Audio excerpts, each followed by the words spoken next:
বীরেশ্বর বোস বহুদিন মেট্রোপলিটন ম্যাজিস্ট্রেটের পদে আসীন থেকে ভারত সরকারের সেবা করার পর কিছুদিন হলো রিটায়ার করেছে।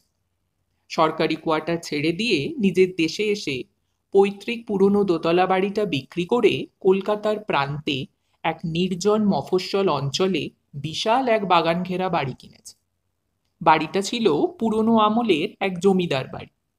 পরবর্তীকালে বাড়িটা মেরামত করে সুন্দর করে সাজিয়ে নিয়েছে। এই নির্জন জায়গাতেই তিনি সারা জীবন কাটাবার মনস্থ করেন। ম্যাজিস্ট্রেটের পদে বহাল থাকাকালীনই তার স্ত্রী মারা যান। এখন তার সংসারে আপন বলতে একমাত্র ছেলে প্রীতম। বয়স তার খুব বেশি নয়, মাত্র বছর আষ্টেক হবে। ছেলেকে দেখাশোনা করার জন্য বীরেশ্বর বাবু সব সময়ের জন্য একজন ধাই নিযুক্ত করেছেন। নাম তার সুনন্দা।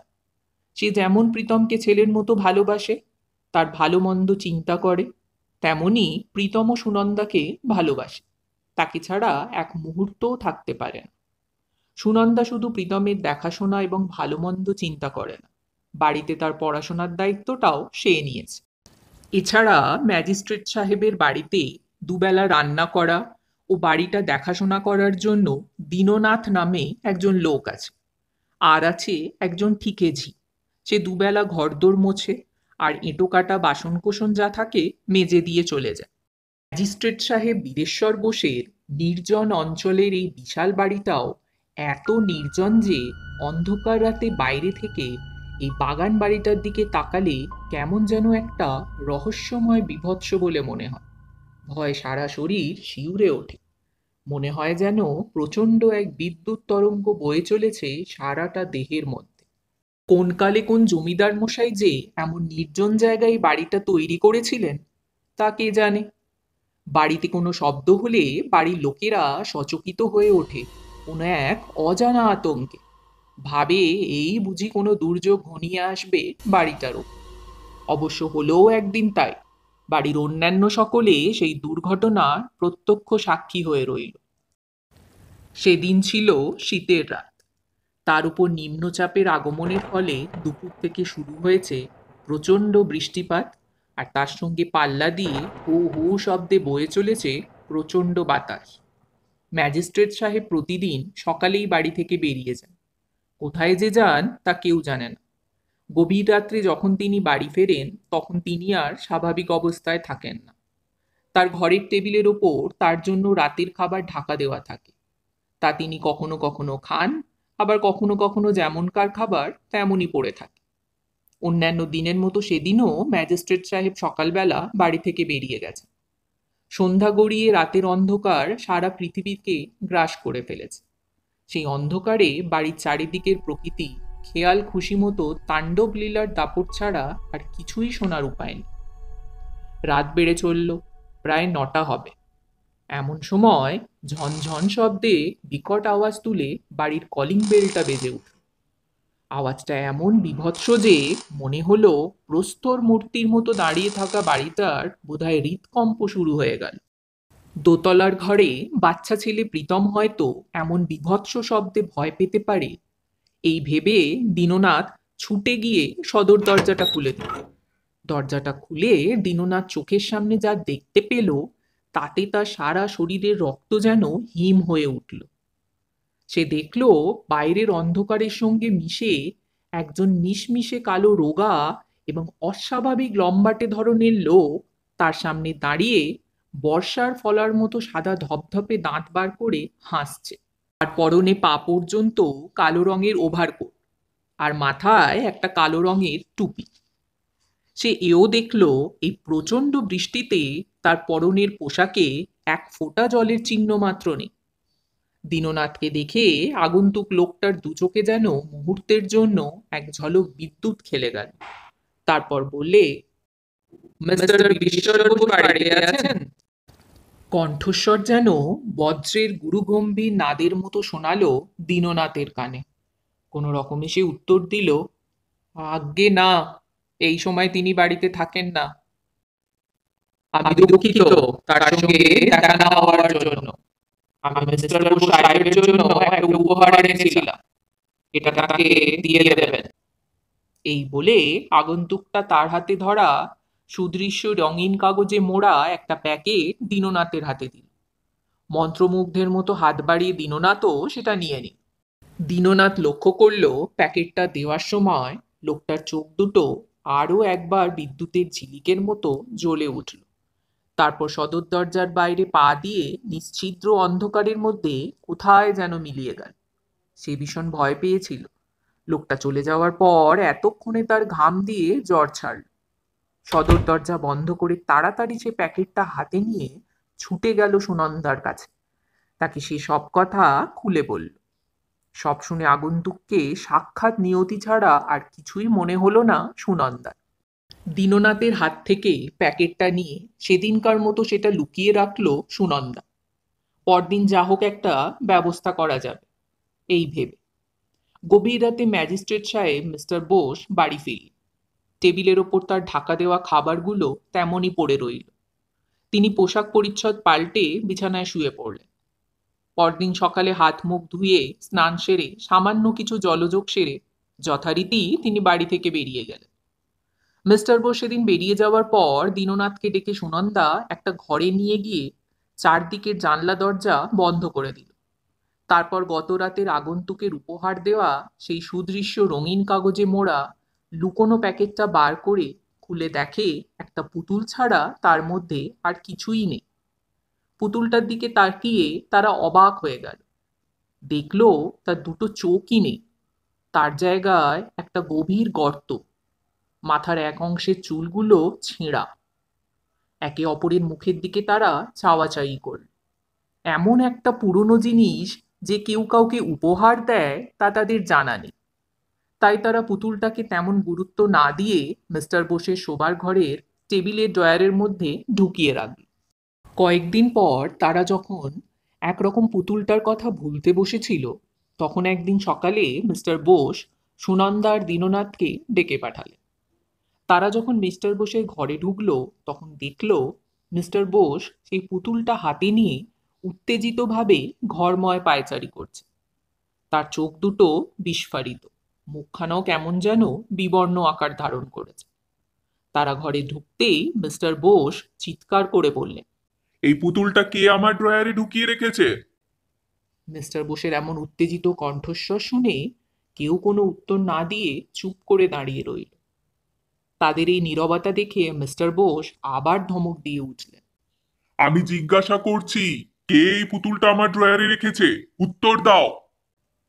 এবার সুনন্দা আমতা আমতা করে বলল, আজ্ঞে স্যার, আমি আমি ওটা আপনার টেবিলের ড্রয়ারে ঢুকিয়ে রেখেছি। তুমি? আজ্ঞে হ্যাঁ স্যার। কিন্তু কেন? ওটা যাতে আপনার নজরে পড়ে। কোথায় পেলে তুমি এ পুতুল? কয়েকদিন আগে দীননাথের হাতে কে যেন দিয়ে গেছে। মিস্টার বোস দীননাথের দিকে তাকালেন। তারপর ধীর পায়ে তার দিকে এগিয়ে গিয়ে বললেন, কে দিয়ে গেছে পুতুলটা তোমার হাতে? দীননাথ বললে, সেদিন বর্ষার রাতে বীভৎস আকারের একটা লোক আপনাকে উপহার দেওয়ার জন্য আমার হাতে প্যাকেটে মোড়া এই পুতুলটা দিয়ে গেছে। হুম। বলে মিস্টার বোস একটু দীর্ঘশ্বাস ফেলে ভয় কাঁপতে কাঁপতে পাশের একটা চেয়ারে বসে পড়লেন। তারপর বললেন, এটা এখনই বাড়ির বাইরে নিয়ে গিয়ে পুড়িয়ে ফেলো। তবে একটা কথা মনে রেখো, এই পুতুলটার কথা প্রীতম যেন ঘুণাক্ষরেও জানতে না পারে। আর তোমাদেরও বলে রাখছি, তোমরা যেন ভালোবাসা দেখাতে গিয়ে প্রীতমের হাতে কোনো পুতুল কিনে দেওয়ার চেষ্টা করো না। তাহলে সমূহ বিপদের হাত থেকে এ বাড়ির একটা লোকও রেহাই পাবে না। যাও, যা বললাম তাই করো। ওটা বাড়ির বাইরে নিয়ে গিয়ে পুড়িয়ে ফেলো। এই বলে পুতুলটা তিনি সুনন্দার হাতে দিয়ে বেরিয়ে গেলেন। সুনন্দা পুতুলটা হাতে নিয়ে দীননাথকে বললে, তুমি খানিকটা কেরোসিন আর একটা দেশলাই নিয়ে বাড়ির বাইরে বাগানে এসো। এটা এক্ষুনি পুড়িয়ে ফেলতে হবে। দীননাথ কেরোসিন আর দেশলাই নিয়ে সুনন্দার পেছনে পেছনে বাড়ির বাইরে বাগানে গিয়ে হাজির হলো। তারা যখন পুতুলটা পুড়িয়ে ফেলতে যাচ্ছিল, সেই সময় বাড়ির ঠিকেজি কাজ শেষে বাড়ি ফিরছিল। সে দেখতে পেয়ে অনুরোধ করে বললে, পুতুলটা পুড়িও না, ওটা বরং আমায় দাও। আমি নিয়ে বাড়ি যাই। বাড়িতে আমার একটা ছোট ছেলে আছে, সে ওটা নিয়ে খেলবে। সুনন্দা দেখল ঠিকেজি কাজ শেষে যখন বাড়ি ফিরছে তখন তার হাতে পুতুলটা দিয়ে দিলে মিস্টার বোস কিছুই জানতে পারবেন না। এই ভেবে পুতুলটা তার হাতে দিয়ে বললে, পুতুলটা না পুড়িয়ে তোমাকে যে দিয়েছি এ কথা মিস্টার বোস যেন কোনোভাবেই জানতে না পারেন। জি ঘাড় নেড়ে সম্মতি জানিয়ে নিজের কাপড়ের আঁচলের তলায় পুতুলটা লুকিয়ে নিয়ে বাড়ি চলে গেল। এরপর কয়েকটা দিন কেটে গেছে। সেদিন বিকেলবেলা ঠিকেজি বাড়ি থেকে বেরিয়ে মিস্টার বোসের বাড়ির উদ্দেশ্যে রওনা হয়েছে তার বিকেলের কর্তব্য রক্ষা করতে। ছোট ছেলেটা তখন তার ঘরের দাওয়ায় বসে সেই পুতুলটা নিয়ে খেলা করছে। এমন সময় সে তার মাকে ঘর থেকে বেরিয়ে যেতে দেখে কি যে তার মনে হলো, অমনি পুতুলটা বগল দাবা করে মায়ের পিছনে পিছনে মিস্টার বোসের বাড়িতে এসে হাজির হল। ছেলেটা যে পিছন ধরেছে ঠিকেজি প্রথমটায় মোটেই জানতে পারেনি। যখন সে বাড়ির দরজায় এসে ঢুকলো তখনই জানতে পারলো ছেলেটা তার পিছু নিয়েছে। ঘাবড়ে গেল সে, বিশেষ করে ঘাবড়ে গেল ছেলে হাতে পুতুল দেখে। মনে পড়ে গেল তার সুনন্দার নিষেধের কথা। পরক্ষণেই নিজের মনকে সান্ত্বনা দিল। মিস্টার বোস এখন বাড়িতে নেই, তিনি ফিরবেন সেই রাত্রে। এরই মধ্যে সে তার কাজ শেষ করে ফিরে যাবে, তাহলে আর তিনি জানতে পারবেন না। একেই বোধহয় বলে নিয়তি। সে যখন যার ঘাড়ে চাপে কার ক্ষমতা তাকে দূরে সরিয়ে রাখে। বাড়ির দোতলার বারান্দার এক কোণে ছেলেটাকে বসিয়ে জি তার কাজ করতে ব্যস্ত, আর ছেলেটা পুতুল নিয়ে বারান্দার কোণে বসে খেলায় মত্ত। সুনন্দা তার ঘরে খাটের উপর শুয়ে একটা গল্পের বই নিয়ে মনোযোগ দিয়ে পড়ছিল। খাটের পাশে মেঝের উপর বসে প্রীতম একটা সাদা কাগজে রং পেন্সিল দিয়ে হিজিবিজি কি সব ছবি এঁকে চলেছিল। দীননাথও সেই সময় কি একটা কাজে বাড়ির বাইরে গিয়েছিল। কখন যে প্রীতম ছবি আঁকা ছেড়ে দিয়ে বাইরের বারান্দায় বেরিয়ে গেছে সুনন্দা তা টেরও পায়নি। প্রীতম দেখল বারান্দার এক কোণে তারই মতো একটা ছেলে আপন মনে একটা পুতুল নিয়ে খেলা করছে। প্রীতমের কোনো খেলার সাথী ছিল না, এমনকি খেলার মতো একটা পুতুলও না। কেউ কখনো তাকে বাড়ির বাইরে বেড়াতে নিয়ে যায়নি। স্বাভাবিকভাবেই সে মন মরা হয়ে থাকে সারাদিন। বাবার সঙ্গে তো তার দেখাই হয় না বলা চলে, কারণ তিনি যখন সকালে বেরিয়ে যান তখন সে ঘুমিয়ে থাকে, আবার রাত্রে যখন ফেরে তখনও সে গভীর ঘুমে ঘুমিয়ে থাকে। ফলে সারাদিন যেটুকুনি সময় পায় দীননাথ আর সুনন্দাই তার বন্ধুর অভাব মেটাবার চেষ্টা করে। তাই আর ছেলেটাকে দেখে তার আনন্দ হলো। ধীর পায়ে এগিয়ে গেল ছেলেটার দিকে, তাকে জিজ্ঞেস করলো, তুমি কে গো? কি নাম তোমার? ছেলেটা মুখ তুলে দেখলো সুন্দর পোশাক তারই মতন ফুটফুটে একটা ছেলে তার সামনে দাঁড়িয়ে। তখন সে উত্তর দিল, আমার নাম অনিল, মা আমাকে অনু বলে ডাকে। কিন্তু তোমার নাম কি? পাল্টা প্রশ্ন করে ছেলেটা। আমার নাম প্রীতম। তুমি আমার সঙ্গে খেলা করবে? হ্যাঁ। তাহলে তুমি আজ থেকে আমার বন্ধু হলে। সেই ভালো। জানো তো আমার কোনো বন্ধু নেই, আমি একটুও খেলতে পাই না। তোমার পুতুল নেই? না, আমাকে কেউ পুতুল কিনে দেয় না। তাই বুঝি? হ্যাঁ। ছেলেটা কয়েক মুহূর্ত কি যেন ভেবে তারপর বললে, তাহলে আমার পুতুলটা আমি তোমাকে দিয়ে দেব। প্রীতম বললে, তুমি তাহলে কি নিয়ে খেলা করবে? আমার মা আমাকে আরেকটা পুতুল কিনে দেবে। বাইরে থেকে দুটো বাচ্চা ছেলের এইসব কথাবার্তা সুনন্দার কানে যেতেই সে সচকিত হয়ে উঠে বসল। বালিশের ওপর বইটা উল্টে রেখে ঘর থেকে বেরিয়ে এল। দেখলো বারান্দার এক কোণে প্রীতম তারই বয়সের একটা ছেলের সঙ্গে কথা বলছে। জিজ্ঞাসা করতে জানতে পারল ওটা ঠিকেজি রমলার ছেলে। কাছে এগিয়ে গিয়ে প্রীতমের হাতে পুতুলটা দেখতে পেয়ে আঁতকে উঠল সুনন্দা। বললে, সর্বনাশ, এ তো সেই পুতুল। ঝিকে ডেকে সে বললে, তোমাকে না বলেছিলাম এ বাড়িতে যেন এ পুতুল না ঢোকে, তাহলে এটা আবার এলো কি করে? ঝি বললে, আমার কোনো দোষ নেই দিদিমণি। আমি কাজে আসার পর দেখলাম কখন যে ছেলেটা পুতুলটা সঙ্গে করে আমার পেছন পেছন এসে হাজির হয়েছে আমি কিছুই বুঝতে পারিনি। মিস্টার বোস জানতে পারলে আমাদের কারো রক্ষে রাখবেন না, তা জানো? আমার কাজ শেষ হয়ে গেছে, আমি এক্ষুনি ওকে নিয়ে চলে যাচ্ছি। বোস সাহেব কিছুই জানতে পারবেন না। এই বলে ঝি তার ছেলের হাত ধরে টানল। সুনন্দা প্রীতমকে বুকের কাছে টেনে এনে বললে, ওর পুতুল ওকে দিয়ে দাও। প্রীতম আর পুতুলটা দিতে রাজি নয়। সে বললে, ওটা অনু আমায় দিয়ে দিয়েছে। তবুও সুনন্দা তাকে বারবার বোঝায় পুতুলটা তাকে দিয়ে দেওয়ার জন্য, কিন্তু প্রীতম বলে, আমার খেলার সাথী নেই, এমনকি একটা পুতুলও নেই। আমি সারাদিন কি নিয়ে থাকি বলো তো? বাবাকে কতবার বলেছি একটা পুতুল কিনে দেওয়ার জন্য, কিন্তু আজও একটা পুতুল কিনে দিলে না। বাবা যেন একটা কিরকম। ঝি বললে, থাক দিদিমণি, ওকে ভুলিয়ে ওর কাছ থেকে পুতুলটা নিয়ে রাখবেন, আমি না হয় পরে ওটা নিয়ে যাব। এই বলে সে ছেলের হাত ধরে টেনে নিয়ে চলে গেল। সুনন্দা ভেবে দেখল রাত্রে প্রীতম ঘুমিয়ে পড়লে পুতুলটা নিয়ে গিয়ে পুড়িয়ে ফেলবে, তাহলে মিস্টার বোস কিছুই জানতে পারবেন না। সেদিন সকাল সকাল প্রীতমকে খাইয়ে দাইয়ে বিছানায় শুইয়ে দিল সুনন্দা। প্রীতমও পুতুলটা পাশে নিয়ে আদর করে ঘুম পাড়াতে গিয়ে নিজেই কখন ঘুমিয়ে পড়ল। প্রীতম ঘুমিয়ে পড়লে সুনন্দা পুতুলটা নিতে চেষ্টা করে, কিন্তু প্রীতম আরো বেশি করে সেটা আঁকড়ে ধরে। সুনন্দা ভাবতে থাকে, প্রীতম যেভাবে পুতুলটাকে আঁকড়ে ধরে ঘুমোচ্ছে, এই অবস্থায় যদি মিস্টার বোস এসে দেখেন তাহলে সকলকেই বিপদে পড়তে হবে। সেদিনও ম্যাজিস্ট্রেট সাহেব মিস্টার বোস গভীর রাতে বাড়ি ফিরছিলেন। নির্জন রাস্তায় পথ চলতে চলতে হঠাৎ তার মনে হলো কে যেন তাকে চুপিসারে অনুসরণ করে চলেছে। থমকে দাঁড়িয়ে চারিদিকে দেখার চেষ্টা করলেন, কিন্তু না, কাউকে দেখা গেল না। তিনি আবার চলতে লাগলেন। এবারও সেই একই ব্যাপার। এবার তিনি দাঁড়িয়ে পড়ে হাঁক দিলেন। কে কে আমার পিছু নিয়েছো বলো? সঙ্গে সঙ্গে মিস্টার বোস সেই নিশ্ছিদ্র অন্ধকারের মধ্যে শুনতে পেলেন,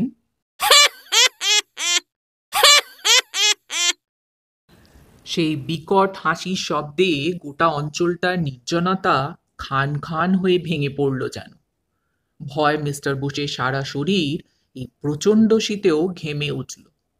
তিনি তাড়াতাড়ি পা চালিয়ে এসে বাড়িতে ঢুকে সদর দরজাটা বন্ধ করে দিলেন। ভেতরে ঢুকে তিনি শুনতে পেলেন সেই পিচাসটার অট্ট হাসি। সে বাইরে থেকে বারবার দরজায় ধাক্কা মেরে বলছে, প্রতিশোধ, প্রতিশোধ আমার চাই, কেউ আমাকে আটকাতে পারবে না। ব্যাস, তারপরেই সব চুপচাপ। এদিকে বাইরের দরজার সামনে চিৎকার শুনে সুনন্দা ঘর থেকে বেরিয়ে এসে বারান্দায় দাঁড়াল। তারপরেই সে দেখতে পেল মিস্টার বোস সিঁড়ি দিয়ে ওপরে উঠে আসছে। সে তখন পুনরায় ঘরের দিকে পা বাড়াল। ঘরে ঢুকতে গিয়ে যে দৃশ্য তার চোখে পড়ল তাতে তার সারা শরীর যেন হিম হয়ে গেল। মেরুদণ্ড বেয়ে যেন এক ঝলক বিদ্যুৎ খেলে গেল। সে দেখল প্রীতম অঘরে ঘুমোচ্ছে, আর পুতুলটা এক ভীষণ আকৃতির পিশাচ মূর্তি ধারণ করে ঘুমন্ত প্রীতমের গলায় দাঁত বসিয়ে তার রক্ত চুষে খেয়ে চলেছে। প্রীতমের গলার দুপাশ বেয়ে রক্ত গড়িয়ে নিচের বালিশটা লালে লাল হয়ে গেছে। এরপরেই সে পিশাচটা ধীরে ধীরে অদৃশ্য হয়ে গেল। সুনন্দা বুঝতে পারল আগন্তুকের দেওয়া পুতুলটা মন্ত্রপ্রুত একটা পিশাচ ছাড়া আর কিছুই নয়। কয়েকটা দিন কেটে গেল। এমন পৈশাচিক ঘটনার কথা সুনন্দা কাউকে কিছুই বলতে পারল না। এদিকে দিন দিন প্রীতমের চেহারাটা ফ্যাকাশে হয়ে আসছে। অনেক ডাক্তার দেখানো হয়েছে, কিন্তু কোনো ফল হয়নি। সেদিন সুনন্দা দীননাথের সঙ্গে পরামর্শ করল, আজ রাত্রে প্রীতম ঘুমিয়ে পড়লে যেভাবেই হোক পুতুলটা তার কাছ থেকে নিয়ে পুড়িয়ে ফেলবো। কথা মতো সেদিন রাতে প্রীতম ঘুমিয়ে পড়লে সুনন্দা দীননাথকে সঙ্গে নিয়ে প্রীতমের ঘরে এল। ঘরে ঢুকতেই তারা দেখল পুতুলটার মধ্যে থেকে একটা পিশাচ মূর্তি বার হয়ে প্রীতমের গলায় দাঁত বসিয়ে রক্ত খেল। তারপর তাকে ছেড়ে দিয়ে সারা ঘরময় কি যেন খুঁজে বেড়াতে লাগলো। কিছুক্ষণ পরে সে আবার প্রীতমের দিকে ফিরে বললে, একটু একটু করে আগে তোকে শেষ করব, তারপর তোর বাবাকে, তবেই আমার বুক থেকে প্রতিশোধের জ্বালা জুড়বে। এই বলে সে আবার ধীরে ধীরে অদৃশ্য হয়ে গেল। দীননাথের কাছে এমন দৃশ্য ছিল কল্পনার বাইরে, তাই এই দৃশ্য দেখার সঙ্গে তার হাত পা যেন অবশ হয়ে আসছিল। সুনন্দা তার হাতে মৃদু চাপ দিয়ে তার দিকে তাকাতে সে আবার নিজেকে সামলে নিল। দীননাথও এবার বুঝতে পারল ওই পুতুলটা একটা মন্ত্রপুত পিশাচ, কিন্তু তারা কিছুতেই বুঝতে পারল না কিসের প্রতিশোধের নেশায় আগন্তুক ওই পুতুলটাকে পিশাচে পরিণত করে এখানে দিয়ে গেছে। দীননাথ সুনন্দাকে পরামর্শ দিল, দিদি, তুমি বরং বোস সাহেবকে খুলে কথাটা বলো। সুনন্দা বললে, হ্যাঁ, আমিও তাই ভাবছি। তা না হলে এইভাবে তো আর একটা বংশকে চোখের সামনে শেষ হতে দেওয়া যায় না। পরদিন সকালে মিস্টার বোসই ডেকে পাঠালেন সুনন্দাকে। সুনন্দা মিস্টার বোসের ঘরে ঢুকতেই মিস্টার বোস বললেন, এসো সুনন্দা, বসো, আমি তোমাকে ডেকে পাঠিয়েছিলাম। সুনন্দা পাশের একটা চেয়ারে বসে বললে, কেন স্যার? আচ্ছা সুনন্দা, তুমি আমার ছেলেকে অনেক দিন থেকেই দেখছো। তাছাড়া তার মায়ের জায়গাটা তুমিই পূর্ণ করে রেখেছো। সেও যেমন তোমাকে ভালোবাসে, তুমিও তেমনি তাকে ভালোবাসো। আজ্ঞে হ্যাঁ স্যার। আচ্ছা, তুমি কি বলতে পারো প্রীতমের কি হয়েছে? এত ডাক্তার দেখালাম, কিন্তু কোনো ফল হলো না। তাহলে আমার একমাত্র বংশধর কি বাঁচবে না? মিস্টার বোসের ওপর সুনন্দার মায়া হলো। তার মুখের দিকে চেয়ে সুনন্দার চোখের পাতা ভিজে উঠল। এবার সে নিজের মনকে শক্ত করে ভাবল, ভাগ্যে যা আছে তাই হবে। আজ আর সে চুপ করে থাকবে না, সব কথা খুলে বলবে মিস্টার বোসের কাছে। মনের সমস্ত দুর্বলতা ঝেড়ে ফেলে দিয়ে সে বললে, স্যার, কয়েকদিন থেকেই আপনাকে একটা কথা বলবো বলে ভাবছিলাম। বলো, কি বলতে চাও? সুনন্দা তখন ঝিয়ের হাতে পুতুলটা দেওয়া থেকে পুনরায় কেমন করে আবার তা এ বাড়িতে এসে প্রীতমের হাতে পড়ল এবং তারপর থেকে যা যা ঘটনা ঘটেছে তা সবই খুলে বলল। সব শুনে মিস্টার বোস আর্তনাদ করে উঠে বললেন, তোমরা যে আমার কতখানি সর্বনাশ করলে তা তোমরা নিজেও জানো না। প্রীতমকে আর বাঁচানো যাবে না। আমার বংশের একমাত্র প্রদীপ, তাও তোমাদের ভুলে নিভে যেতে বসেছে। আপনার কথা আমি কিছুই বুঝতে পারছি না স্যার। শোনো সুনন্দা, আমার একমাত্র সন্তানকে একটা পুতুল কিনে দেওয়ার মতো সামর্থ্য আমার নিশ্চয়ই আছে। প্রীতম বহু কান্নাকাটি করা সত্ত্বেও আমি ওকে পুতুল কিনে দিইনি, কারণ ওই পুতুলই একদিন শুধু ওর কেন, সারা বাড়িটার সর্বনাশ ডেকে আনবে।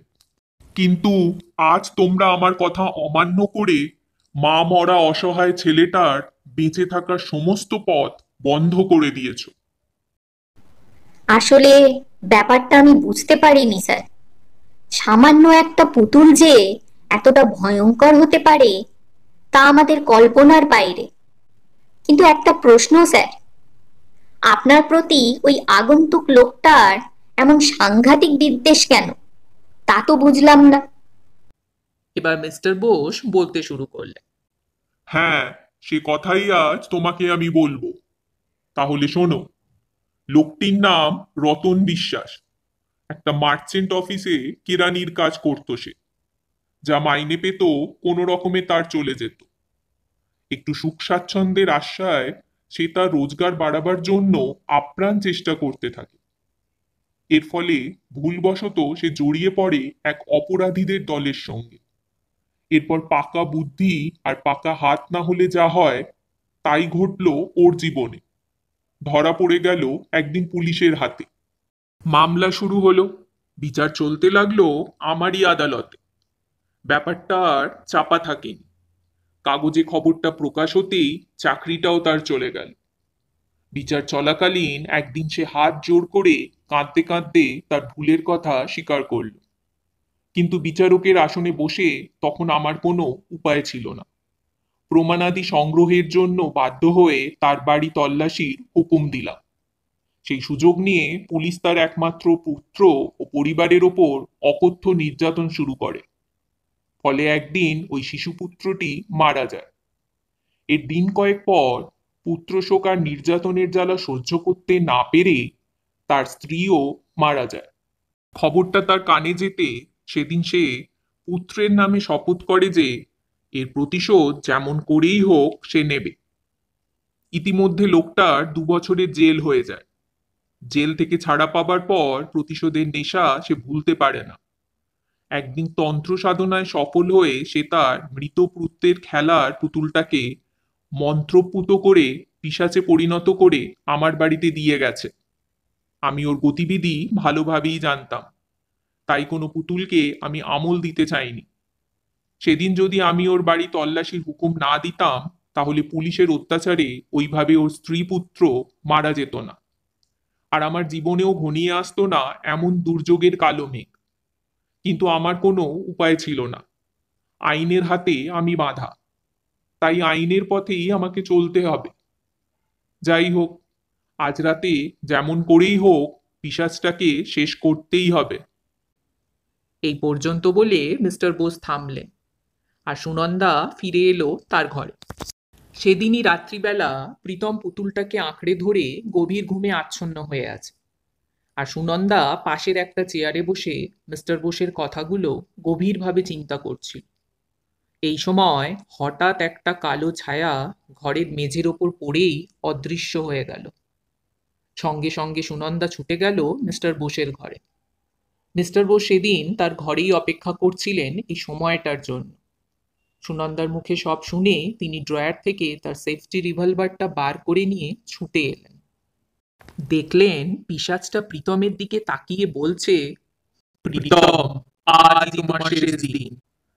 তারপরেই সে প্রীতমের উপর ঝাঁপিয়ে পড়ে তার টুটিটা কামড়ে রক্ত খেতে লাগলো।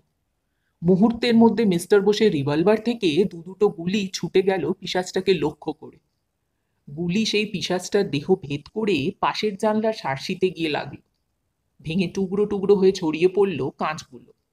পিশাচটাও মুহূর্তের মধ্যে ঘুরে দাঁড়িয়ে ঝাঁপিয়ে পড়ল মিস্টার বোসের ঘাড়ে। তাকে দ্বিতীয়বার গুলি চালাবার সুযোগ না দিয়ে পিশাচটা তার বর্ষার ফলার মতো হিংস্র দাঁতের কামড়ে মিস্টার বোসের টুটিটা ছিঁড়ে আলাদা করে ফেলল। এরপর পরম তৃপ্তিতে তার রক্ত চুষে খেতে লাগল। কিছুক্ষণ পর ঘরের মেঝেতে পড়ে থাকা মিস্টার বোসের নিথর দেহটার দিকে তাকিয়ে পিশাচটা পরম উল্লাসে ফেটে পড়ল। আনন্দে তার মুখখানা আরো বিভৎস হয়ে উঠল। সে বলে উঠল, প্রতিশোধ, হ্যাঁ প্রতিশোধ আমি নিয়েছি। আমার শত্রুর বংশে বাড়ি দেবার আর কেউ নেই। এরপর পিশাচটা হো হো শব্দে বিকট এক অট্টহাসি হাসতে হাসতে কোথায় যেন মিলিয়ে গেল। সেই হাসির শব্দে সারা বাড়ি যেন কেঁপে উঠল। সুনন্দা দেখল মৃত প্রীতমের পাশে পুতুলটা আর নেই। পরদিন সকালে কয়েকজন লোক জোগাড় করে সুনন্দা, দীননাথ আর ঠিকেজি মৃতদেহ দুটো নিয়ে হাজির হলো পরম শান্তিক্ষেত্র শ্মশানে। কিছুক্ষণের মধ্যেই দাউ দাউ করে জ্বলে উঠল দুটো চিতা। সেদিকে তাকিয়ে তাদের মনে হলো যেন এ পৃথিবীতে বোধহয় তারাও আর জীবিত নেই।